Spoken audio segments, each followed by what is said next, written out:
वो वायरस आ गया हमारी आंखों में, ये पता नहीं अब इंडिया वालों ने फेंका है या बाहर की कंट्रियों में फैला है। क्या बात कर रहे हैं, वायरस भी इंडिया ने फेंक दिया है। तो मैंने आपको एक और बताया, वर्ल्ड बैंक का है कि 25 करोड़ आबादी में से अगर 9 करोड़ जो है वो गुर्बत से नीचे चले गए तो फिर आपके हालात क्या है। मैं आपको एक बात बता दूं, ये जो आपने वर्ल्ड बैंक वाली रिपोर्ट आज बताई है ना, इसके ऊपर तो पहली जो आवाज उठेगी ना पाकिस्तान होता है, ये देखा अजय बंगा साहब है उसकी, देखा यही होना था, यही वाली रिपोर्ट आनी थी, हमारे खिलाफ शुरू हो गई बात। तो वो तो अजय बंगा तो यहाँ पे हर डिपार्टमेंट में अजय बंगा बैठा है अमेरिका के अंदर, और IMF के हालात भी यही है, वहां पे सारे भारतीय उनके लोग हैं। फिर पढ़ने लिखने में वो लोग आगे तो आगे ही आएंगे, वो तो अमेरिका के हर डिपार्टमेंट में बैठे हैं।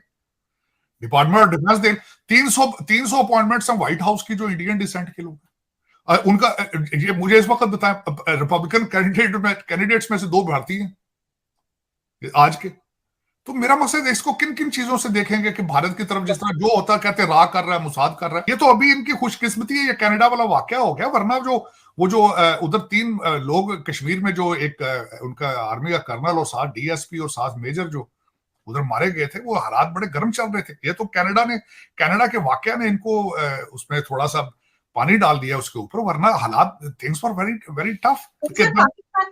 पाकिस्तान में जो खुशियां मनाई जा रही हैं, जो वो अब्दुल्ला शादी में अब्दुल्ला बेगाना की सिचुएशन है कि लड़ाई हो गई भाई, ये तो वो क्या होगा, ये जरूर सोचना होगा आपको इस चीज पे बात करने से पहले कि Bharat is the 5th largest economy on the planet. Trudeau साहब ने जब पहली प्रेस कॉन्फ्रेंस के बाद जो दूसरी प्रेस कॉन्फ्रेंस की थी वो थोड़ी ढीली थी, उन्होंने उसमें जिक्र किया कि हाउ इंपॉर्टेंट इंडिया है, और हम इंडिया से खराब नहीं करना चाहते, हम कोई प्रवोक नहीं करना चाहते। वो दूसरी जरा वो he was on a back foot right now. दूसरा, जो कनाडा जो सपोर्ट चाहता था इंटरनेशनल कम्युनिटी से, वो नहीं आई। कनाडा की ख्वाहिश थी कि अमेरिका और बर्तानिया कोई जॉइंट स्टेटमेंट दे, वो उन्होंने नहीं दी। फिर वो आए 5 कंट्रीज हैं, उनकी तरफ सपोर्ट के लिए गए, उन्होंने भी कुछ सपोर्ट सही नहीं की। उनकी वजीर खारजा इस वक्त यूनाइटेड नेशंस में आई, उन्होंने G7 कंट्रीज के लोगों से मिली, सपोर्ट हासिल करने की कोशिश की, लेकिन नहीं हो सकी। अगर मुझसे जाती तौर पर पूछे वाशिंगटन DC का मूड क्या लग रहा है, वाशिंगटन DC इससे ज्यादा आगे नहीं जाएगा। उसकी वजह यह है कि इस वक्त वेस्टर्न सिविलाइजेशन इंक्लूड और जिसको लीड हमेशा अमेरिका करता है, इन्होंने अपने सारे एग्स एक बास्केट में डाल रखे हैं भारत के चाइना के मुकाबले में। पाकिस्तान के हवाले से जो मिली जुली चीजें आ रही हैं, मैं वो बताना चाहूंगा। एक तो सबसे बड़ा ये हुआ है कि शहबाज शरीफ साहब एक दिन के लिए आए और शायद अपना बटवा भूल गए थे लंदन, वो वापस चले गए फौरन। वो हमसे बदले ले रहे हैं। अब वो वायरस आ गया हमारी आंखों में, ये पता नहीं अब इंडिया वालों ने फेंका है या बाहर की कंट्रियों में फैला है। क्या बात कर रहे हैं, वायरस भी इंडिया ने फेंक दिया है। आपके भी आईज जगते हैं, इन्फेक्ट हो गई है, बहुत ज्यादा हो गई है। हमें तो डॉक्टरों के पास जाए, वो तरह तरह के वो बताते हैं ड्रॉप्स डालें, इतने महंगे ड्रॉप्स हैं, अब गरीब आदमी क्या करे। अच्छा, आपकी बात मुझे फनी भी लग रही है। पानी आया इंडिया ने छोड़ दिया, आइज इन्फेक्शन इंडिया ने छोड़ दिया, गुर्बत इंडिया ने छोड़ दिया, हम यहाँ पर क्या कर रहे हैं पाकिस्तान में? हम कुछ भी नहीं कर रहे हैं, हम सिर्फ महंगाई से लड़ रहे हैं। महंगाई की क्या सूरत हाल है? महंगाई बहुत ज्यादा है। हम उसी कुएं में रहना चाहते हैं, हम बाहर नहीं निकलना चाहते। बाहर निकलेंगे तो हमें दिखेगा कि दुनिया बदल चुकी है और हर चीज जो है वो चेंज हो गई है, चाहे वो भारत हो चाहे वो अफगानिस्तान हो। आप हर तरफ देखेंगे कि बहुत बड़े बड़े चेंजेस आ गए हैं और लोग और तरह से अब जिंदगी गुजार रहे हैं। बहुत सी अचीवमेंट्स जो हैं वो अफगानिस्तान ने भी कुछ ली हैं और कुछ भारत ने तो खैर बेशुमार ली हैं, लेकिन हम अपने उसी जो कुएं हैं उसके अंदर मेंढक की तरह बैठे हुए और यही फुदक के सोच रहे हैं कि बस कश्मीर का इशू हम उठा दें, बाकी काम अपने आप हो जाएगा और उसके बाद हमें जो है वो लोग जाहिर हमारे साथ, जो हमारी पब्लिक है वो हमारे साथ हो जाएगी कि हाँ जी हाँ, कश्मीर के लोगों पे बड़ा जुल्म हो रहा है। जबकि अब हुआ ये है कि कश्मीर के बारे में बहुत सी चीजें लोगों को पता लग गई हैं, उन्हें मालूम है कि इतना कोई जुल्म हो भी नहीं रहा और ना ही कोई इतनी परेशानी है। वहां तो डेवलपमेंट हो रही है, वहां तो सऊदी अरब जा रहा है, UAE जा रहा है वहां पे इन्वेस्टमेंट करने के लिए। यानी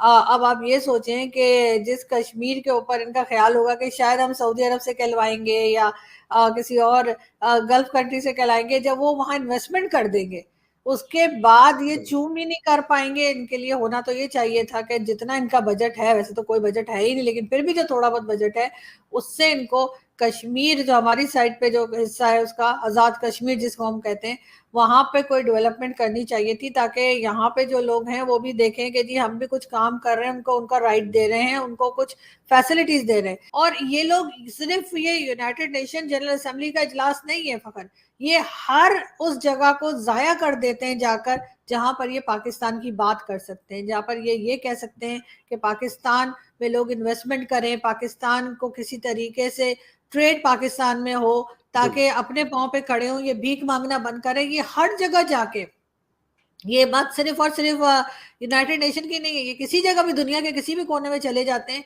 ये जाकर सिर्फ और सिर्फ कश्मीर कश्मीर करते हैं। भारत, मुझे आप एक बार बता दीजिए कि ये झगड़ा हमारा भारत से कितना पुराना चलता चला आ रहा है। कोई एक जगह बता दें जहां उनके प्राइम मिनिस्टर गए हो, फॉरेन मिनिस्टर गए हो, मोदी जी गए हो या मोदी जी से पहले वाले प्राइम मिनिस्टर्स गए हो, और उन्होंने जाके कश्मीर कश्मीर किया हो। वो लोग वहां जाके भारत की बात करते हैं, बताते हैं भारत में क्या डेवलपमेंट हो रही है, क्या होनी है और क्या होनी चाहिए।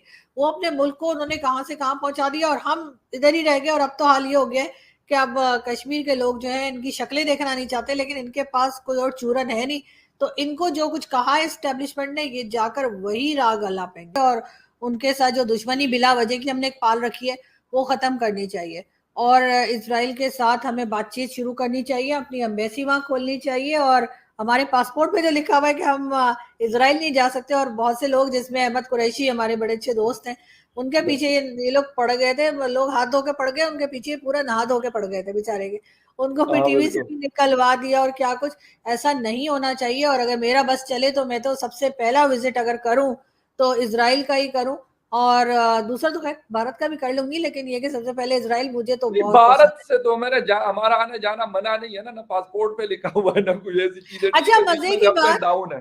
हाँ, मजे की बात, भारत वो कंट्री है जिसके साथ हमारी कई जंगें हो चुकी हैं, हर वक्त 36 का आंकड़ा रहता है, लेकिन उनके साथ हमने ऐसा कुछ नहीं किया। और इजराइल वाले वो बेचारे जिनके साथ ना कोई लेना ना देना, ना कोई लड़ाई ना झगड़ा ना जंग ना कुछ, ना बॉर्डर, कुछ भी नहीं, उसके बावजूद हमने एक बिला वजह का पंगा लेके रखा हुआ है। वैसे हमारे, अगर हम लिस्ट बनाने बैठे तो शायद बहुत ही कम कोई कंट्रीज ऐसी हमें मिलेंगी जिसके साथ पाकिस्तान के टर्म्स अच्छे हों।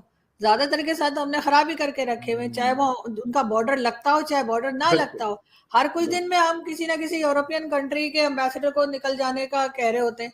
एक तो मुश्किलों से हाथ पांव जोड़ के उनको लेकर आते हैं। अक्सर जो एम्बेसीज है उनके अंदर उनके एम्बेसडर्स हैं ही नहीं, कोई और ही, मतलब एज एक्टिंग एम्बेसडर या इस तरह से होते हैं, क्योंकि वो आना पसंद ही नहीं करते। आपने देखा है कि यहाँ पे जो कुछ हाल किया जाता है फॉरेनर्स का भी। भारत और कनाडा के बीच में डिप्लोमेटिक टेंशन बढ़ने से पहले जम्मू एंड कश्मीर में एक आतंकवादी हमला हुआ था जिसमें हमारे 3 ऑफिसर्स मारे गए थे, और ऐसा बहुत ज़्यादा प्रोबेबिलिटी थी कि इंडियन गवर्नमेंट सर्जिकल स्ट्राइक जैसी कोई कार्रवाई करेगी, लेकिन फिर आ गया कनाडा इंडिया का डिप्लोमेटिक टेंशन, और इंडियन जो एग्जीक्यूटिव्स हैं, डिप्लोमेट्स हैं, वो सारे बिजी हो गए उस मामले में। लेकिन ऐसा माना जा रहा है कि अगर ये मामला सामने नहीं आता तो वापस से सर्जिकल स्ट्राइक जैसी कार्रवाई की जाती पाकिस्तान के ऊपर। इंडिया और कनाडा के बीच में डिप्लोमेटिक टेंशन बढ़े, वैसे ही पाकिस्तानी लोग और पाकिस्तान के न्यूज़ चैनल्स